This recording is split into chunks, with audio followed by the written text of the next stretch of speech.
They don't have money, so they got time to spend. So, okay, so the inverse is also true. People with money have less time, and you have to prove more value to them for the time that they're committing. So we can just go to people with money, and one person with enough money can make up the difference of tens of thousands or hundreds of thousands of views. Hello, everyone. Welcome to this week's session of the YouTube Creators Hub podcast, where we do deep dives into creatives and creators on YouTube and talk to them about their journey, their successes, their failures. Have my friend Roberto Blake, one of the top YouTube educators, on the podcast. I do that about 2 or 3 times a year so we can catch up and talk about things that are going on in the space.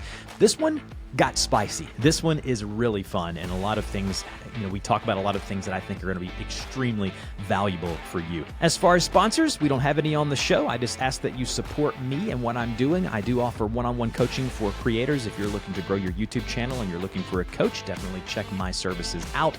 I do have a membership group called the Creators Corner. $5 gets you in. You get access to our creator monthly mastermind calls that I host on Zoom. You get to chat with other creators. You get to chat with past guests of the show. It's a great place if you're looking to rub shoulders with other people doing what you're doing. It can be lonely, and that group is great for that. I have an email newsletter called the Entrepreneur's Minute, and that has really been growing. If you're looking for a weekly behind the scenes of what's going on in my business and things that I'm doing, tools that I'm using, definitely check that out as well. Really appreciate everyone listening. Wherever you're listening, hit subscribe so you're notified every Friday morning. And let's go ahead and jump into the conversation. Hello, everyone, and welcome to this week's conversation on the podcast. Dusty here, as always, joined by my friend and peer in the industry, Roberto Blake. If you don't know who Roberto is, he's been on, I believe this is his 4th appearance on the podcast. I believe I had him on in one of the first 50 episodes, and I had him on about a year ago. I love to have Roberto on. It's always some of the favorite episodes for my audience, and he and I get to dive into things that are going on in the creator economy, what's kind of going on in his personal world, what he thinks is important. So if you want to check Roberto out, I'll put all of his links down below. He is a published author. I believe I can say he possibly is working on another book as well, and all of his links will be down below. Roberto, how are you doing today? I'm doing good, Dusty. How about you? Doing great. Super excited about this conversation. We've been trying to make this happen for about a month now. Your schedule is super hectic, as I know mine is as well. So it's just great to connect and do this conversation. So let's just go ahead and open with this. You are doing, I believe you're calling it on your channel right now, YouTube Workshop. You're doing 12 weeks of where you've basically scheduled live streams for 12 weeks. And you're doing these live streams. You did one last night to the wee hours of the night. Give me the thought process behind why you're doing this, the benefits that you've seen, and would you do it again? Night school for content creators, especially those creators that are working class content creators under 20,000 subscribers is what this workshop is really geared toward.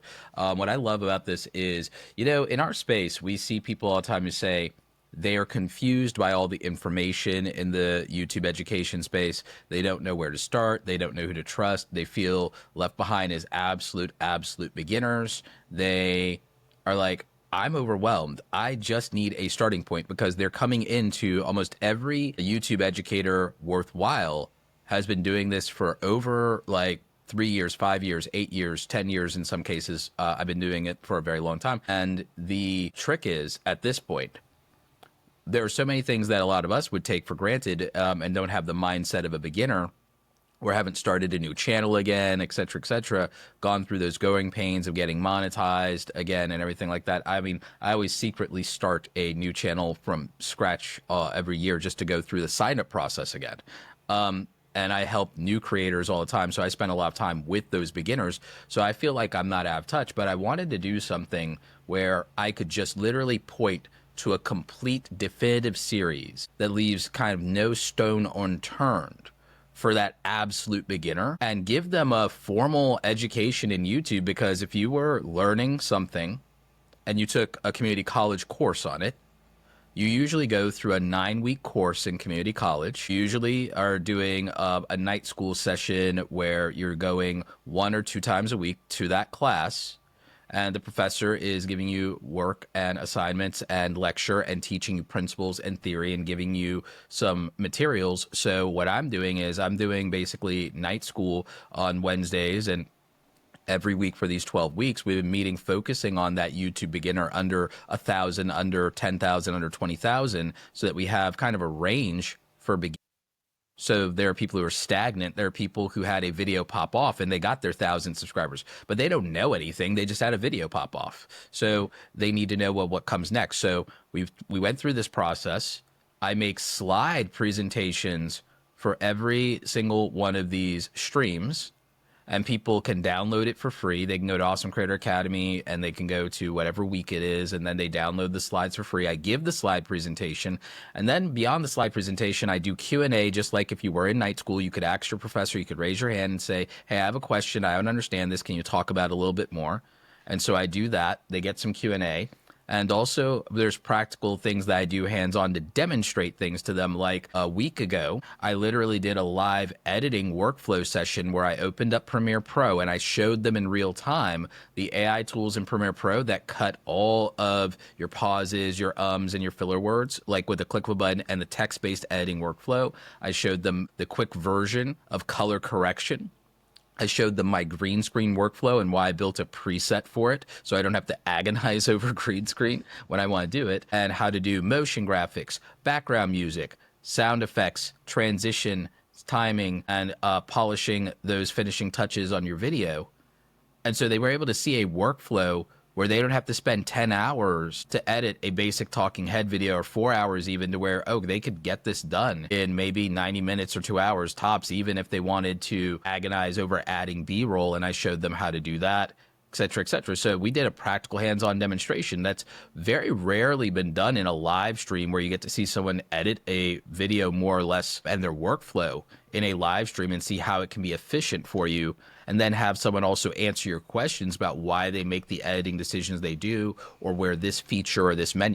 So yeah, it's been a very fruitful experience. The students have gotten a lot of it. Would I do it again? Absolutely. It's been great for me also for the coaching side of my business. And it's not been a bunch of coaching calls with people under 1,000. There are people watching the workshops that are monetized, are making some money from their channel, could make their money back. And it's led to some one-on-one coaching calls. If I get even one-on-one coaching call from 1,000 people watching the replay of this, Dusty, it would literally mean that I have a $300 RPM instead of worrying about AdSense just off of one lead. And that's within, and that usually happens within a couple of days of every stream. If not outright on the stream, someone will sign up either to the Awesome Creator Academy Pro group to say, all right, I want more access to Roberto, what he's doing, or they'll sign up for a one-on-one coaching call. Yeah, a lot there I kind of want to unpack. First, I agree wholeheartedly with what you said about the coaching side of your business and how you can think of it differently, because it's completely what I've done here. Since the partnership with TubeBuddy ended here on the podcast, and we were together for a decade, I'm not going to get into that whole mess, but I realized that my coaching business and, you know, what I charge and the things that I can do there will make it much more lucrative for me on a business side of things when I'm producing these podcasts and having to ramble on about a company. Now, I do have some brands and partners that have approached me, and I'm working with them to hopefully bring them on the show in the summer and into the fall. But you're right. When you look at it that way and you say, with one stream, if I can get a coaching client that may not be just a one-off, it may be something that is a relationship that brings you thousands of dollars as a consultant, then the stream was worth it just for that one person, but it could bring 2 or 3 clients, and you just have to look at it differently. And so I completely agree with that point. I did want to concur with you there. And then secondly, I just wanted to talk to you about kind of getting in the mindset of a new creator. I, with my coaching clients, have a lot of people with this frustration. So I want to toss you the ball and see if I'm kind of giving them some good advice. They come to me and we may have a call or two, and they upload a video and they don't see a dramatic increase instantly, right? It's just kind of a slow burn. It's a slow curve. How do you encourage those people, and how do you kind of walk them off the ledge of, you know, hey, maybe you're not a beginner creator, maybe you are an intermediate creator, but you are thinking to yourself, it's time to quit because I'm not really seeing that rapid or, you know, quick growth that I should see. What do you tell these people? I tell them that it's an investment, and that it's like, do you want to like have fun and go viral? Because that's gambling on crypto. So it's like, do you want to buy meme coins or do you want to build an actual business? And I remind them that real businesses are built slow because trust is built slow and lost fast. And so I tell them, you're asking strangers, sight unseen, to make you a priority in their life. They have to watch your video for 5 or 10 minutes instead of play with their kid, sit on the couch and kiss their significant other or work on their own ventures and everything like that. And you're stealing that time from them. How are you proving up front, and how difficult is the challenge of proving up front that 5 to 10 minutes is better spent with you than all the people right in front of them and all the things that the world has to offer, let alone all the other content that exists? It's like, do you think it should be easy? Did you think it should be easy? So when I give them that perspective, they go, I never thought of it that way. I'm like, your viewer has to contend with that every day. They think about what is and isn't a priority. Saying yes to something is saying no to something else. And so the thing is, don't be so upset and frustrated that the answer is no. Maybe for where that person is, it should be. What about all the people who did say yes? Do they not matter? So you're sitting here getting frustrated about what you perceive as completely, by the way, probably completely justified rejections of a commitment of time, and you want to appreciate the people who did make you a priority. And how do you maximize that? Because I'm asking, what is the goal here? Are you upset that you didn't get enough attention, or is it that you are upset because the attention you feel is required to reach escape velocity to make a certain amount of money is not there? Because I can fix the money. Let's fix the money by making bigger, better offers. Let's fix the money by partnering with companies and brands and making UGC content, because then UGC content doesn't require attention. It requires a good portfolio. Money, let's go ahead and do something with your portfolio if you're on the entertainment side, and let's get you being the right face, the right model, the right spokesperson for brands on their social media accounts, or use your editing savvy to do that. If you're in the information broker business and you're a thought leader, let's go ahead and get you some affiliate marketing or some SaaS businesses, company, or let's get you some speaking engagements. Let's get you paid for your thoughts and your reputation and not the amount of attention you can get. Let's go on higher value instead of higher volume when it comes to attention if you're worried about not reaching escape velocity by not getting views. So because I asked them, is it the issue that you want attention or you want money? And they go, well, I want both, or I feel I need attention to get money. It's like, oh, no. We can get less attention and more money, because if we get attention, it's going to be people who don't have money. That's the biggest market of attention, is broke people that don't have money. Let's be honest about that. Those are the people that are watching the most, right? People who had the time. Yeah, they don't have money, so they got time to spend. So, okay. So the inverse is also true. People with money have less time, and you have to prove more value to them for the time that they're committing. So we can just go to people with money, and one person with enough money can make up the difference of tens of thousands or hundreds of thousands of views. If you were a gaming channel and you got 100,000 views, you're only going to get $200.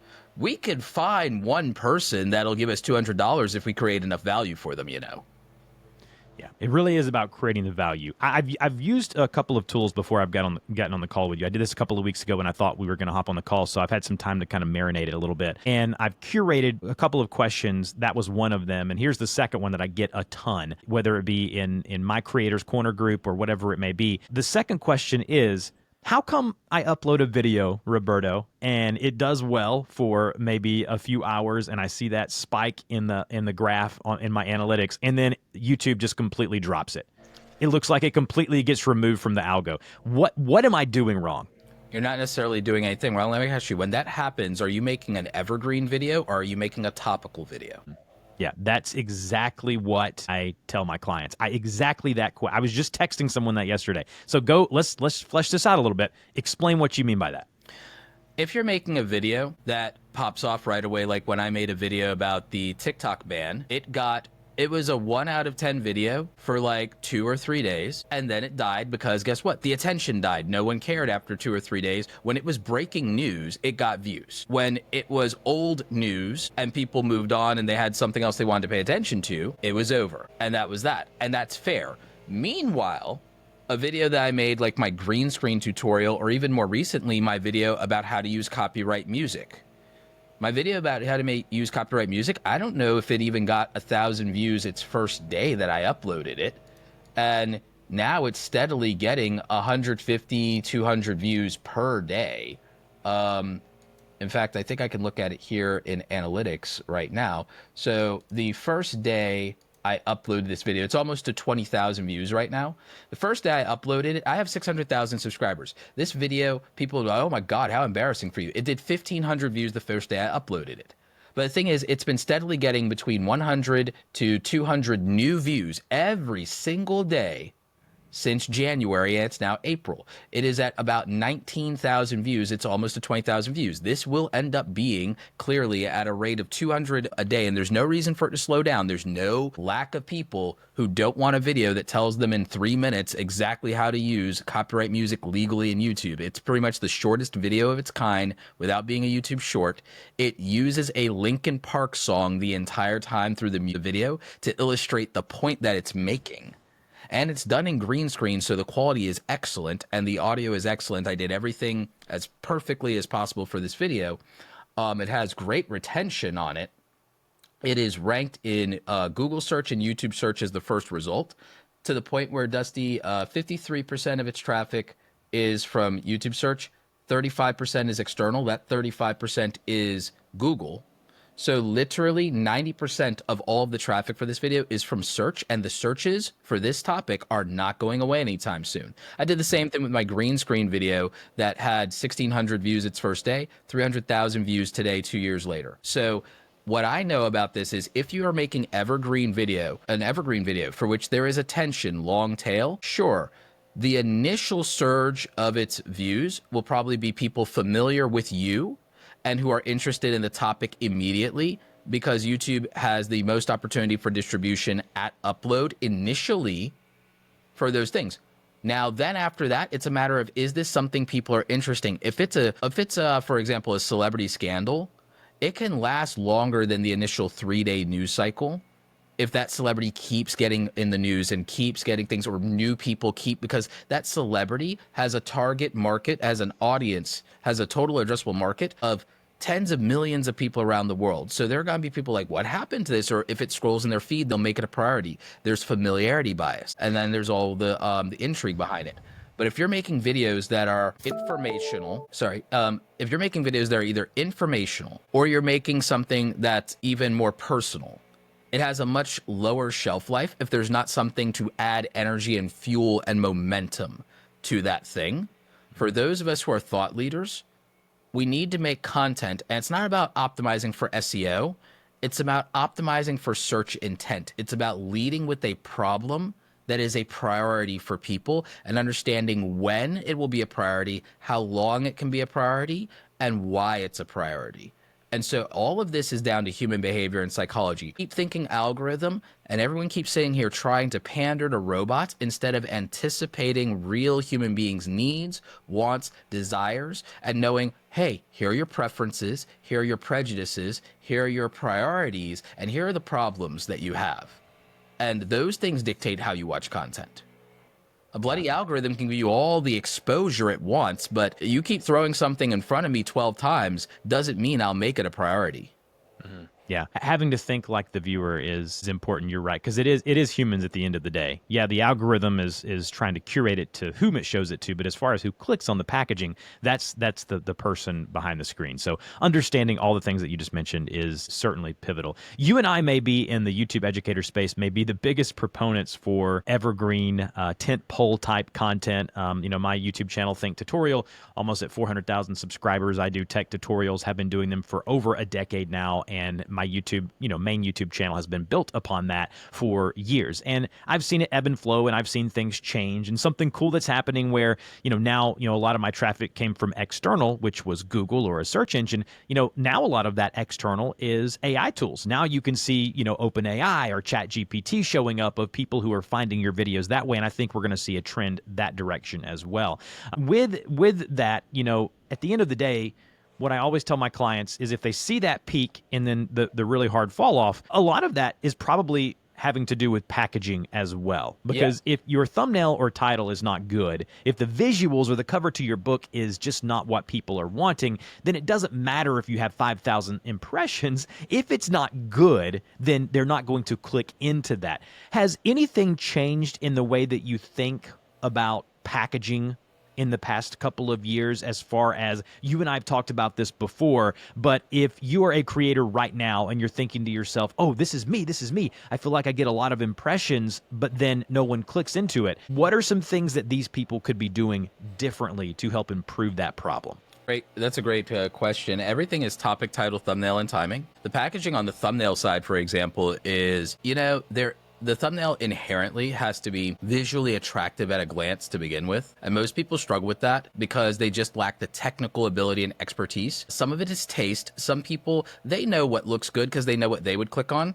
And most people, if they were honest with themselves, they would not click on that video if it wasn't something that they would never click on a video with the quality of thumbnail that they made, and they're just limited by their abilities, which is why you see a lot of people trying to figure out not how to even work with and manipulate and use AI tools as like a foundation to help them overcome one aspect of that failure, but they're trying to get it to do the whole bloody thing for them because they just do not feel either one that they can develop that skill. That's why I've done like my 3-hour Photoshop thumbnail workshops like on YouTube is like, no, there's some basic things. Like a big one is most people are terrible with typography. If they have to put text in the thumbnail, they're going to make the thumbnail worse than it already is. And it was bad enough. They're terrible with it. A lot of people, they don't bother. Their thumbnail is also an afterthought. You know what people's problem is with packaging, Dusty? The problem is that I'll call big YouTubers out on this. Big YouTubers, people with 10 million subscribers, they lie to the creator community so badly, Dusty, and I'm really frankly disgusted by it. I'm tired of hearing about luck. I'm tired of people who are rich telling everyone else that they are lucky or got lucky, because these same people who are rich and telling you they got lucky have dedicated photo shoots for their thumbnails. Because that was the thing that was the difference between them like arbitrarily getting 100,000 views and then getting 1 million views. You can literally watch the jump in people's thumbnail quality and see when they stopped getting 100,000 views and upload and started getting 2 million views and upload, and you can see it was the difference in their thumbnail quality. Well, what did they do? They hired people like Dil Toma. They've hired these great thumbnail artists, and they also got feedback from these thumbnail artists as creative directors that told them, I'm not a magician. Your photo sucks. Get our photo. Do some lighting. The shadows under your eyes. Do this, do that. And so they got instruction. They got knowledge on how to give somebody what they need. So they're not trying to turn lead into gold or polish a turd. They're polishing an uncut gem and taking out the blemishes, which is fantastic. It's the same thing with the video editing. A lot of people went from struggling to be consistent with content. I'm sorry if there's background noise. There's the lawn care people. I got the timing. I picked the worst time possible.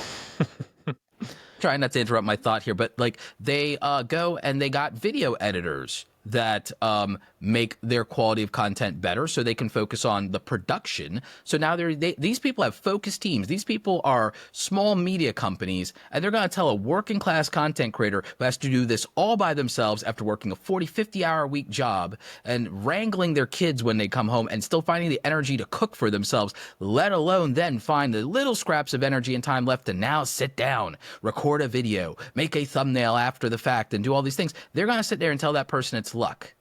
And that's stupid. And like, oh, well, what about when that person was small? When that person was small, they were a 20-something-year-old YouTuber or a teenage YouTuber who didn't have a mortgage, didn't have kids, wasn't married, and was able to obsess over YouTube in a way that you probably can't if you're listening to them. So what I would say is when you make a thumbnail, like, it shouldn't be an afterthought of, oh, I already shot and made the video I wanted to make, and now, crap, I need to come up with a thumbnail. I believe you should be coming up with the title and thumbnail before you ever make the video. You should be going into the video thinking about the relationship between this is the thumbnail they're going to click on, and then I'm going to deliver on that expectation. This is the title that they're going to click on, and now the hook that I deliver in the first 5 to 8 seconds is going to reinforce that title. People are not nearly intentional enough, Dusty, about the experience they're creating for the viewer and how they create value for the viewer. It's like rolling out of bed and then throwing on some clothes and then showing up to the date like that, instead of thinking, oh my God, this person is so wonderful. And you know what? They'd really love this scent on me. When I go in for the HUD, they're going to smell the sandalwood and all this stuff and everything like that. I'm going to make sure that, I'm energetic. I'm going to make sure that I got some rest. I'm going to take the day off before to prepare and get my mind right and just get into a good mental health space. I'm not going to come here exhausted after work to the date. It's a first impression, right? Or a job interview. Take it out of a date. Take it to a job interview. Oh, you're going to roll out of bed and go to the job interview. No, I'm going to make sure I picked exactly this outfit or this suit. I'm going to iron and everything, or I'm going to send it to the dry cleaners and everything like that. You know what? I'm not going to leave anything to chance with traffic. I'm going to be in the area all of that day beforehand, and I'm going to make sure that it's this or that. I'm going to bring a backup piece of clothing in case something goes wrong. Like, it would be the preparation. So the lack of preparation and thought into the packaging, for most creators, they make the video they want to make, then they scramble for a thumbnail and title to justify the video, when they should have started with a great idea that the audience will like and enjoy or see value in. They should have obsessed over packaging that idea and to make it as attractive as possible and as interesting as possible. At a glance, scroll, oh, I got to stop and pay attention to that. And then they should have thought about, I want to do authentic content. I don't want to do outlines or script. I just want to turn on the camera and be me. And then you're sitting there struggling with your words, or you're rambling, or you're yapping. You are disrespecting the person's time, intention, priorities, and out of all the people in the world, they gave you a chance. And a lot of times people are just disappointed. And that's the reason. It's a lack of intentionality. It's a lack of forethought. It's a lack of preparedness. If you're an entertainer, you should be preparing for a video the way you'd prepare for a date. If you're a information broker, you're a thought leader, you should be preparing for it the way you prepare for killing a pitch in the boardroom or going to a job interview.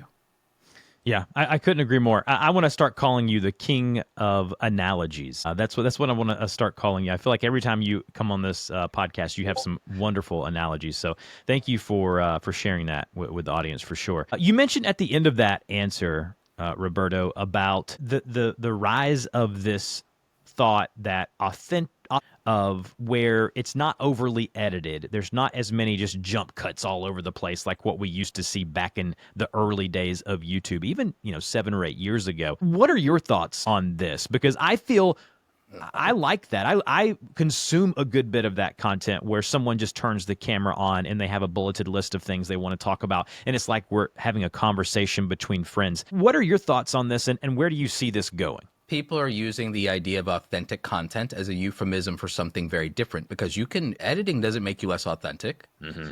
Planning and being thoughtful about your words doesn't make you less authentic. They're using authentic as a euphemism due to probably just a limited range of vocabulary, because they're regurgitating YouTubers who have a limited range of vocabulary. And what they're actually talking about is they're saying, I want my content to feel more organic. I want my content to feel more unpolished. I want my content to feel more straightforward. Those would be the correct words, because here's the thing.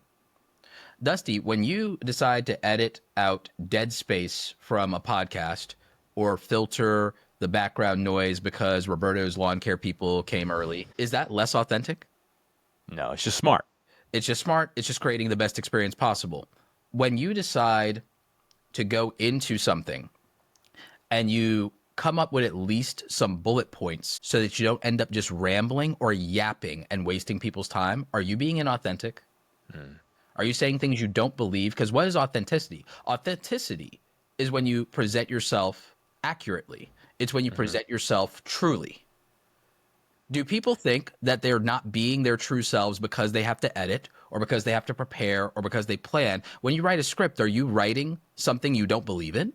Because what it says to me or suggests to me is that people think that they themselves or other people, that if they're not just saying every unguarded thought in their head, that they're somehow being less authentic. And I don't think that's true. I think being intentional and thoughtful can still be authentic. And I think it's appropriate to have somewhat of a filter called thoughtfulness or candor or care.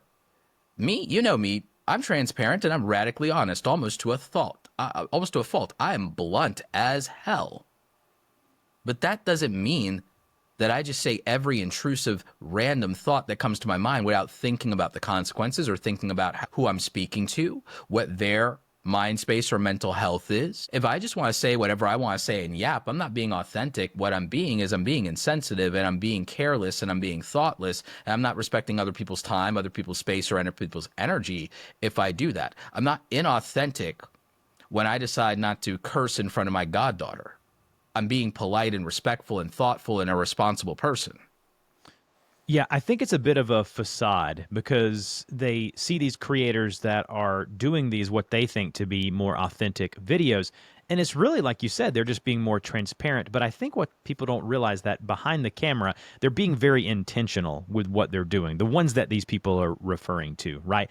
Like one of my favorite creators in the world has always been Peter McKinnon. I love the way that he tells stories. I love the way his cinematography. I love the way that he's able to take something so simple and so what seemingly would be unfun and make it fun. His videos are very professional. They're very, it seems like he's all over the place and like sometimes he's just, bouncing off the walls. But to me, I love that. And then you have someone like Simon Sinek, who people would point to and say, oh, well, this is what I want to do. I want to do these just, turn on my phone and point it at me in the car and I'm just going to go on these big monologues. He's very intentional about the topics that he covers and the things. He knows his audience very well. So I would very much caution the people listening to this to don't use this as an excuse to do less work or to make your stuff less good. For me, with what I want to do on this podcast, I've always been very, like you said, transparent and authentic to the fact that, listen, I want to have creators on this podcast who have almost, 700,000 subscribers like you. And I've had people on with 3 or 4, 5 million subscribers, but I've also had creators on with 10,000 or 8,000 subscribers because it resonates and it's real. And I want people to understand that. And I just want to transition now into this question is fun for me. And I want to ask you this question. Have you changed your mind on anything in the creator space or creator economy over the past few years that you were really adamant about early on, and now that you've kind of learned more or gained more knowledge, you're like, okay, maybe I can pivot on this and can change my opinion? Yes, short form content. I believe that short form content was I still believe that most of it is, I think my issue with short form content was how much of it was brain rot content. And now I also understand that there's long form brain rot content too, and there always has been. There always has been. And so looking at it and then not romanticizing old YouTube, because I've also changed my mind about the romanticism of old YouTube, and now I'm against that romanticism. I'm not saying it had no value. I'm not saying it had its place. But even with this concept that we just talked about with authentic content, what people don't realize that they're saying is they want less produced content because texture feels real. This is a quote from Philip DeFranco that I can never unhear. And he said something, and I'll never forget. He said, feels real, polish feels fake. So that's why you see a rebellion against beastification, as we used to call it, the Mr. Beast hyper editing style and over optimizing content. You're seeing a longing and nostalgia for old YouTube that you and I came up with. I'm older, so I can't say I grew up with it. I was already in college when YouTube started. The thing is, there's a longing for these days of random people talking about the things they're passionate about and their lives with very little technical ability, very little artistic ability, very little creative ability, frankly, and being able to get attention and go viral and become famous and become rich. And oh, how nice, a normal person won. There's a nostalgia and longing for that.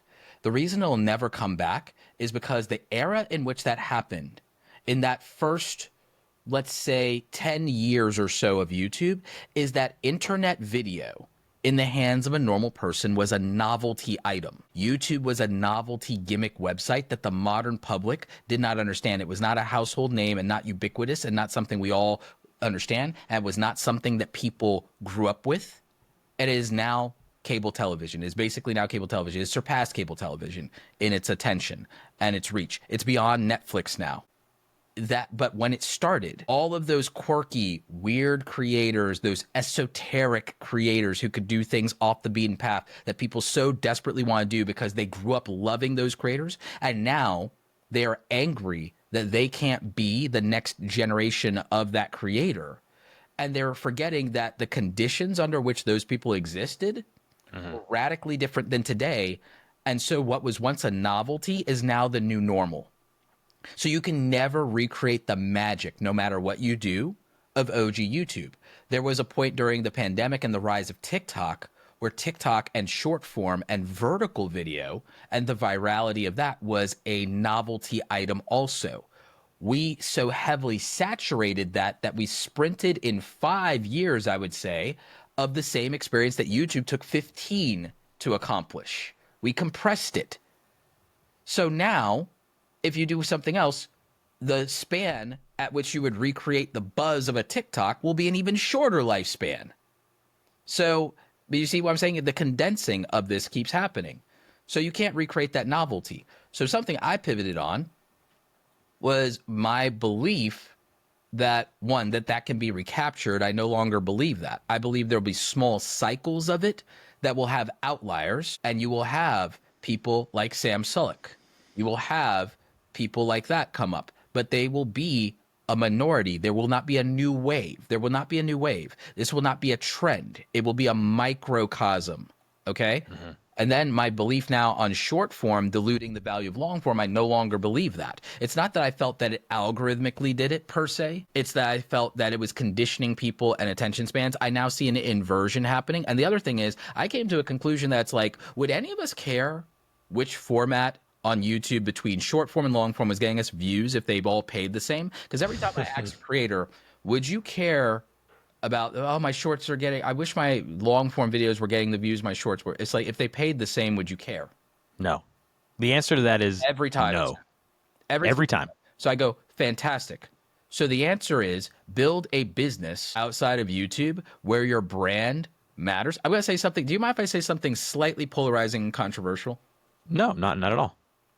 I wish that every YouTuber had the marketing savvy of the most successful creators on OnlyFans, even though I don't necessarily approve of OnlyFans or the business model or the exploitation that happens at all in any way. But the marketing, I have to respect the hustle.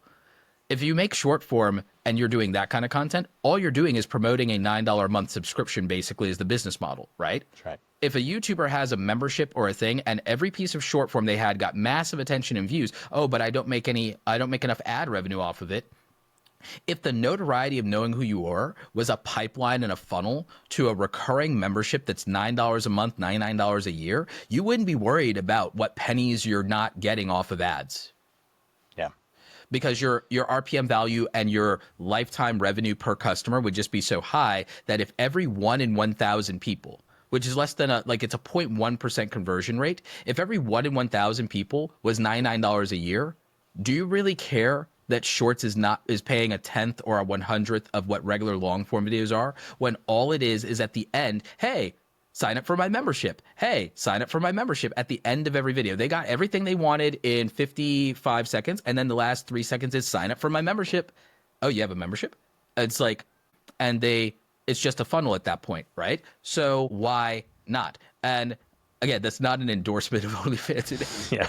It's just telling you guys, build a private membership website, use the saturation of short form and the reach of it to give exposure to a brand where you can sell things direct to consumer, directly to the audience. A subscription model is ideal because you get the longest tail value out of that. And you just have all this opportunity. It's like neutralize. Here's another idea. Dusty, if you get 10,000 views on a regular YouTube video, but you make 3 YouTube shorts that all get 100,000, and you upload 3 YouTube shorts that week and they all get 100,000 views, and you got 1 YouTube video and it got 10,000 views, don't the 3 YouTube shorts basically add up to enough money to equal the regular long form video at that point? Yeah. And aren't the shorts theoretically easier to make and get out than that long form video? So the ratio of short form videos that you can put out in a week compared to the effort for the hours put into a single long form video, it equals the same amount of money if you're going that route. You really bring up a lot of great points. The short form content is a hot topic for me because I think it's something that I'm having to pivot on right now in the current day. I think for me, and I'll just be honest with everyone listening, I look at the consumption patterns of short form video and what it does to us as humans. And you mentioned it at the beginning of your answer when you referred to it as kind of brain rot content, right? Where it's honestly just junk food type content, right? People, they become zombies. Like you look at people, I hate... And again, this is getting into stuff beyond creator economy, and I'm not going to go there because it's not what I'm going to. Philosophical, and I'm fine with it. I'm good with it. at the end of the day, I see what it does, and I see what our phones have done to us. In that, I see it in my family. I see it with people directly related to me. They'll be out in this beautiful place or at a beach, and they'll have their phones, and they're just stuck to them. Instead of enjoying what's going on around them, this vertical, and again, this can happen with long form. Don't get me wrong, but Sure. it's happening more frequently with vertical short form content, where people are just looking at their phones and they're not even really consuming. Does that make sense to you? Like what I'm saying, Roberto? Like they're not consuming it. They're not learning anything. Maybe they get a quick laugh out of it, but it's really just time sucking is what it is. So is that on the format or is that on the content? Because Dusty, I don't know. Because watch this, Dusty. What if instead of short form all being sugary snacks, what if someone was only consuming short form and all it is vitamin supplements and all it is ashwagandha and vitamin B12? And what if all of your short form was supplements? What if you were on the beach and you've got your AirPods in, but instead of it being like Tiger Belly or something like that, what if it's Andrew Huberman? What if it's Tony Robbins? What if it's Roberto Blake? What if it is an AI generated podcast of the collective curated consciousness of Aristotle or Plato? So, the great thinkers. What if you're listening to an AI generated AI generated podcast of a philosophical debate between Gary Vee and Karl Marx? There's a way that we have to look at this, of the fact that is I used to blame the format itself instead of blaming the trend within the format, because I no longer believe it's the format, because I'm going to embrace short form in the sense that what if I literally used short form and I proved my ability to be concise and speak in sound bites, but sound bites that people value, and then people were introduced to me in that way and said, here's somebody who's not selling sacred oil. Here's like, I did not think of online business in that way. I did not think of that when it came to marketing and selling t-shirts. Oh my God, I should do that. Or I could go print on demand with that. Oh my God, I did not know the utility of those five websites. Let me watch this thing again. I need to watch this thing again and write down those five websites, because those will add to my productivity and I can make money if I use those tools properly. Oh my God, he just gave me the perfect Chat GPT prompt that's going to make my productivity and my life better. I had no idea I could use ChatGPT to build an Eisenhower matrix and prioritize my life by what's urgent, what's important, and what's urgent but not important, and what's important but not urgent. Oh my God, never have I known I needed something until I experienced it. If I can deliver so much value in 1 to 3 minutes, which I'm capable of, but do people get to see that from me? No, because they see me ramble for 3 hours. But if I can do that, one, I'm creating real value. I'm impacting their life in a positive. I might be the only thing in their short form feed that day that's actually vegetables and vitamins to offset all the sugar. So one, I've done God's work at that point. And then number two, if I am that and I condition that I'm more human than everyone else that's extracting value from them, if I'm the only experience out of 20 shorts that gave value instead of extracted it and gave more value than I extracted, if they encounter me enough times, there is something in human pattern recognition that will recognize that and see me as value giving versus value extracting. Then they're in my ecosystem, and then they want to watch long form from me, or they want to do a one-on-one coaching call for me, or they want to know more about me. And then when they look me up, because I've curated my personal brand and my reputation, they go, who is Roberto Blake? And they either ask an AI chatbot or ask, Grok or ChatGPT or Claude or whatever, who Roberto Blake is. They go into Google and they go, who Roberto Blake is. And then my Google knowledge panel pops out with my thing. It says American YouTuber and all those things. I've curated my personal brand to a point to where they'll realize he has an author. He has a book. I can read his book, or I can listen to his book on Audible, or I can watch his YouTube channel. I can listen. Oh, wow. I like his long form. I like his lectures. I put it on in the background. I do this. I do that. Oh, okay. And then they're in my ecosystem. But they have to have an experience where I create value for them. And if I don't make short form, if I don't make YouTube shorts, if I don't make Instagram reels, I'm invisible to them. I draw the line at TikTok until America owns it. See, my point is I changed my mindset that if the problem is that there's brain rot in that ecosystem, don't I owe it to people to inject some vitamins and some veggies in a place where only sugar exists? What if I can make short form healthy again? Yeah, I think that exactly what I was going to kind of conclude with my point is that I've learned exactly what you just said, is that I know that that's why I'm in the process right now hiring a vertical video editor for this podcast, because I know the benefits. The ones that I've uploaded myself, which as you said, I could create very high quality shorts and edit them and I enjoy it, but I do have 2 kids. I have other entities. I'm married. I'm very heavily involved in other stuff outside of my business. And so with that being the case, I want to bring in someone who can solely work on the vertical video for my business, for this podcast. And maybe they do see one of those shorts and they've never listened to the podcast. And then they do. And then they hire me to be their coach. Then you're kind of seeing where the long tail of this influential thing of this vertical video, which I might think is just snacking, can turn into, like you said, with a great analogy, the vegetables or the vitamins that turn them into a fan of mine, that then get them into the monetary side of my business where I can monetize that viewer or that listen. So I completely agree with you. And I just want to say that I believe this conversation is important. I believe there could be a 3-hour long thing where we really dive into every aspect. We don't have the time for that right now because I do have a question I want to ask you. I got 10 more for you. I do have a question that's very important that I wanted to get to today. Okay.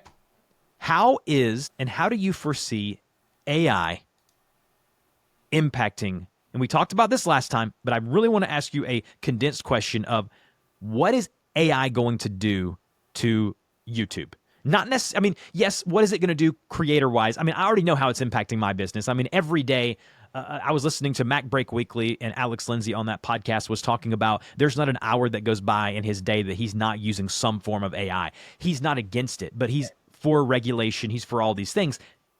You being as kind of the person who's oftentimes, I've seen you ahead of other YouTube educators, kind of ahead of the game as far as certain topics. What would you say right now, people listening to this, 20, 30,000 listeners, what would you say to those people about AI and how it's going to impact the creator economy? You need to be thoughtful about what your own ethics around AI are, but they're not a reason to abstain from it or protest it outright, because you should be working toward countering whatever you fear. And the thing is, you should do that from the place of embracing this thing, understanding it, become very, very educated about it, see the other side and see where people create value, steer people in a way of using it ethically. So I think all the people that, for example, have real and legitimate fears, concerns, and things about AI and want regulation, number one, understand that in general, regulation favors corporate sponsorship and corporatism and cronyism and political optics. Very little of it trickles down to favoring the little guy, and we have to figure out how to carve out our version of how we use it to protect ourselves as the little guy.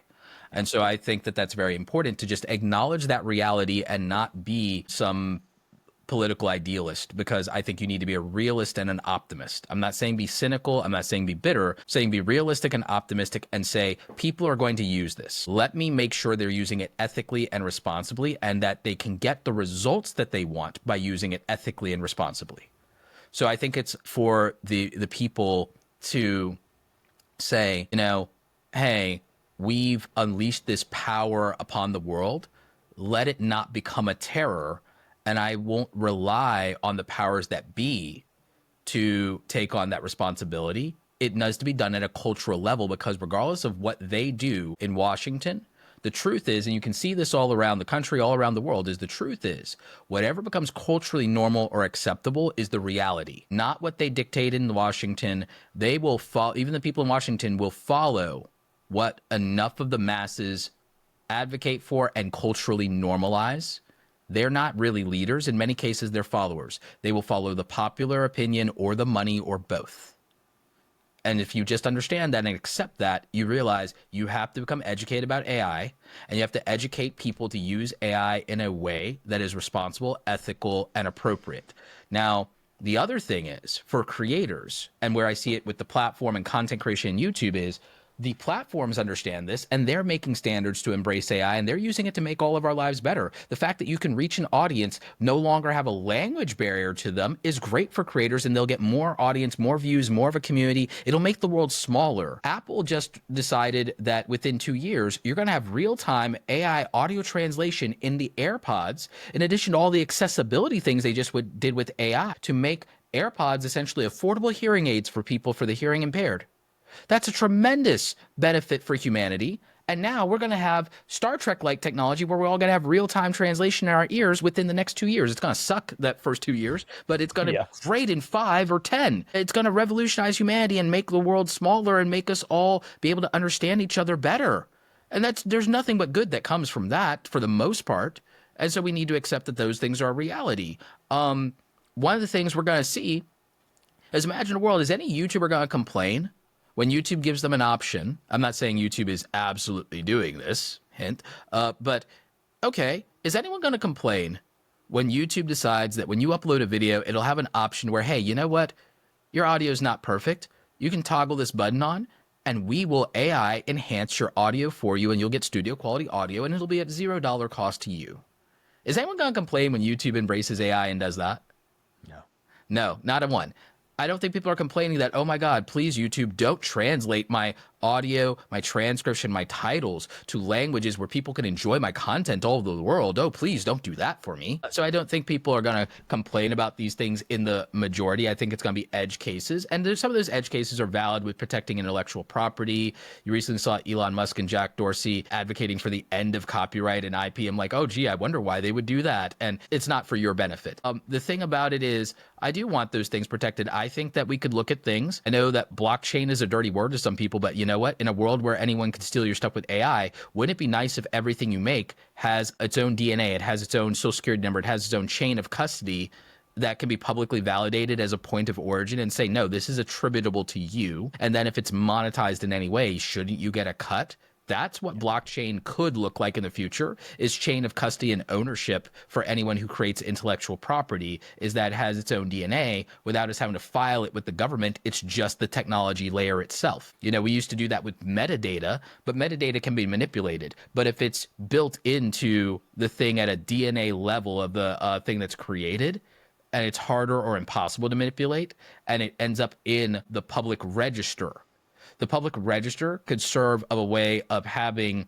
the equivalent of copyright protections in terms of chain of custody, proof of ownership, proof of origin, without us involving governments at all. It would just be a way to say, I can prove this, and if I have to go to court, I have proof. Because the filing of a copyright or a trademark is just a way for the government to say, we can verify a claim. But if the technology allows you to verify a claim, it's called digital forensics. It is evidence in and of itself. It's tangible evidence. So the thing is, we can then advocate for ourselves, and we don't need the third party of the government if we do that. Now, this is a great visionary thing for me, but the thing is, it's an actual solution that could exist to the problem, just using material science we already have and using systems and frameworks. It's just a matter of adoption. But, you know, it's like we adopt norms with technology all the time. We say photoshopping something now. We say Googling something now. There was no such thing as doing that 25 years ago. So those were not normalized. Regular people had no idea what those things were 25 years ago. Only us nerds on the internet. So when you look at the AI and the direction it's going, a lot of people are concerned that we're going to see nothing but AI slop on YouTube. The AI slop argument is you'll see it soon and now, but that's like while the technology is very, very bad. Mm-hmm. This is the worst it's ever going to be. We talked about this last time you were on. Right. This is the worst it's ever going to be. So here's the thing. Original human content on YouTube in 2005 through 2010 was god-awful. The AI slop is better than OG YouTube in many cases. The exceptions are, you know what? Regular people, most people are not Freddie Wong. They're not Harley with Epic Mealtime. Even the early content from John and Hank Green, the Vlogbrothers, was done in terrible quality. PewDiePie's first videos were done in terrible quality. Even Mr. Beast's first videos were done in terrible quality. The majority of content on YouTube, even from the biggest YouTubers today, their first 100 videos, as we say, their first 100 crappy videos were truly crappy. And the thing is, average AI slop is a more enjoyable experience than most of the original content of the first 100 uploads of the biggest OG YouTubers, if we're being perfectly honest. And this is the worst the technology will ever be. So in terms of a consumer product, in terms of what consumers will tolerate, we as artists might be offended. But the truth is, consumers get to decide what their preferences and what their things are and what their quality standards are. And the thing is, the AI isn't doing bad quality audio right now. The voices are becoming less monotone every day. And regular human YouTubers who start out and aren't confident start out with monotone and bad voice and bad audio all the time. No, geez, yeah. Yeah. So, I mean, especially us, right? So the thing is, the AI can improve in 5 years more than most humans will ever self-improve in 5 years. And that's what's scary to me. That's what's scary to me. So what I believe, though, is proof of human will become a priority for a lot of people. Maybe not everybody, but there will be people who value proof of human. I think it's fine with the AI stuff when it goes to the entertainment space because, again, you're just choosing sugary snacks built by machines instead of sugary As snacks opposed to, yeah. cooked by humans and everything like that. And you can say, well, the difference is, well, that was done with love. Okay, great. So the shot of diabetes straight into your veins was done with love. Okay, cool. Like, so you have that. I think for thought leaders and educators, we will use AI not as a replacement or as a shortcut. We will use it to enhance ourselves and become cyborgs, and we will just become cyborgs out here. We'll just become super soldiers. We'll just use it to become super soldiers. We'll use it for efficiency. We'll use it to shrink teams and scale outputs. We'll use it to refine processes and give a better product to our people while remaining human. By getting rid of all the things that annoy us, our humanity will be enhanced because now we're focused in our zone of genius. That's how we will use AI. There will be artists and entertainers who also follow suit with this, but the majority of them are super, super young people. So to be honest, they'll just use shortcuts. But the market will decide whether it values that or not. I think my follow-up there really is just, if you're a creator listening to this, lean in, don't lean out. Don't run away from this thing. Don't be afraid of it. I understand that sometimes the technical jargon may feel like it's a big hurdle to get over, but it's really not once you kind of start diving and learning and doing all these things. I know for myself, I was scared of it a couple of years ago, but now I'm loving it because, like you said, it's kind of giving me some superpowers behind the scenes that are allowing me to really, it's not cutting corners. It's being more efficient. And I think that when you differentiate the two of, yes, AI will allow some people to cut corners that will be AI slop and it will be crap forever because those people are just wanting cheats and shortcuts. Let me give you a heads up. They've been wanting shortcuts way before AI. Yeah. These are lazy people. These are people who don't have a work ethic. They don't care about really what they're putting out there. But people like myself and Roberto and other people that you consume, they're going to utilize AI to only enhance what they're doing. And so I know I got to let you go. So I want to get to this last part here, which is the lightning round. It's just some fun questions that I want you to give me kind of, Sure. maybe one sentence answers to. Those would be perfect for YouTube Shorts. Yeah, absolutely. Trying to think about it. What is one of your favorite YouTube channels to consume right now? One of my favorite YouTube channels to consume right now. I really like Cleo Abram a lot, and I love that she's reawakened some of my intellectual curiosity for esoteric scientific things. Gets my brain going. What is your current obsession outside of YouTube and work? Outside of YouTube and work, what is my current obsession? Cleaning.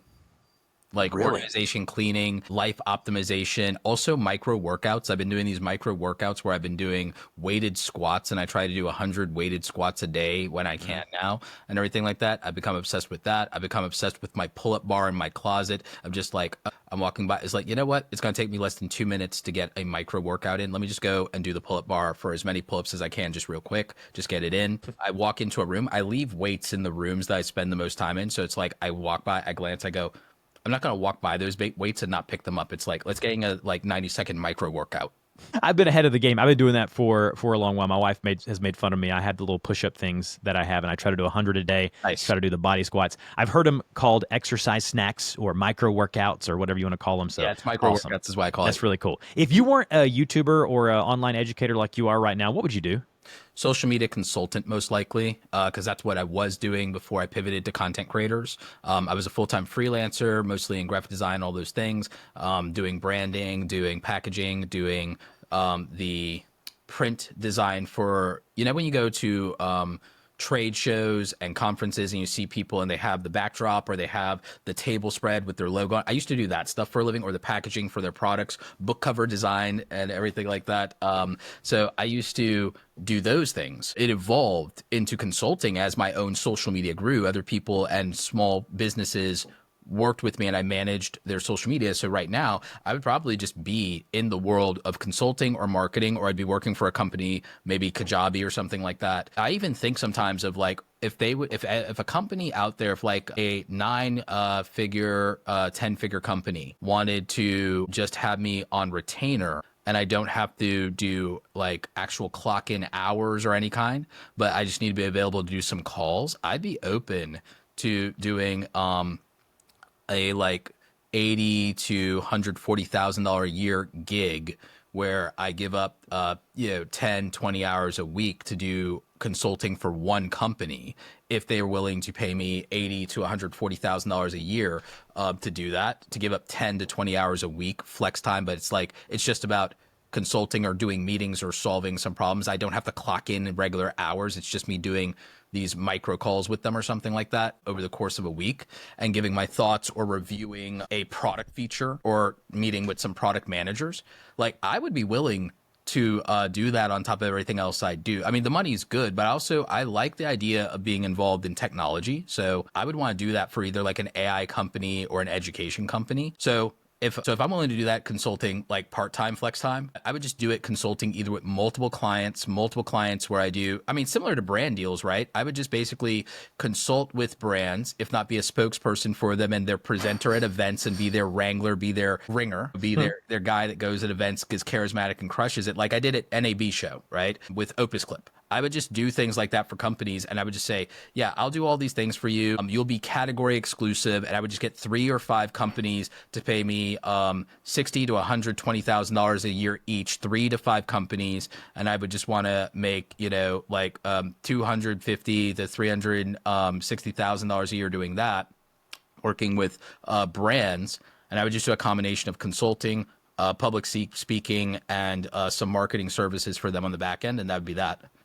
I love it. I love it. Well, guys, if you can't tell, Roberto and I could go on forever. It's why I like bringing him on every 6 months or so. You can find him over at awesomecreatoracademy.com. Search Roberto Blake on YouTube or Google to find all of his things that he has going on. I'm really excited about your new book. You again, are one of the great thought leaders in this space, and it's so fun to have you on. I get to have Nick Nimmin on multiple times a year as well. And so through these friendships that I've kind of garnered through the years, it's really valuable to my audience. And so, Roberto, your time is so much appreciated, and we'll talk to you next time. All right, take care. That's it for this week's episode of the YouTube Creators Hub podcast. I hope you guys enjoyed that awesome conversation with Roberto as much as I did. If you'd like to connect with me, again, I offer one-on-one coaching. I would love to connect with you and help you along your journey. We have our membership group called the Creators Corner, where you get exclusive access to the group of YouTube creators there, myself, other past guests of the show, as well as an exclusive podcast episode that I release there each and every week called the Creators Corner. It's about a 6 to 10 minute monologue from myself about a topic that can hopefully help you move the needle in your business. And don't forget to subscribe to this podcast as well as our email newsletter if you're looking for behind the scenes looks of what it takes to run an online business, a podcast, a YouTube channel. Check all those links down below, and we'll talk to you next week.